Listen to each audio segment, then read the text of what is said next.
Today I'm going to show you how to make raspberry sauce.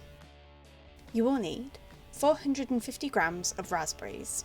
I've used frozen raspberries, this has included the weight of the juice as well. 225 grams of sugar, 2 tablespoons of lemon juice. In a saucepan, heat your raspberries and your lemon juice over a low to medium heat to try and release as much juice as possible.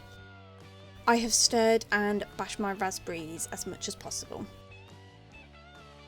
This is to try and get as much of the juice out because we're going to be discarding the seeds and the pulp. Once you've got as much juice out of the raspberries as possible, then pass your mixture through a sieve to just take out the pulp and the seeds.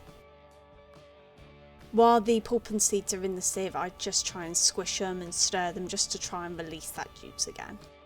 Then return your juice back to your saucepan and add in your sugar, and then stir over a low to medium heat until well combined. I just leave it a couple of more minutes once it's all combined, just to allow it all to be fully combined in the saucepan, and then we're going to take it off the heat.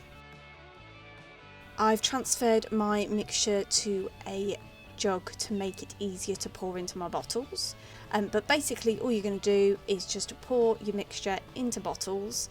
If you put the lid on and seal it up while the juice is still hot, it then takes out as much air as possible, which means it'll last longer. And there you have it, that's how you make raspberry sauce.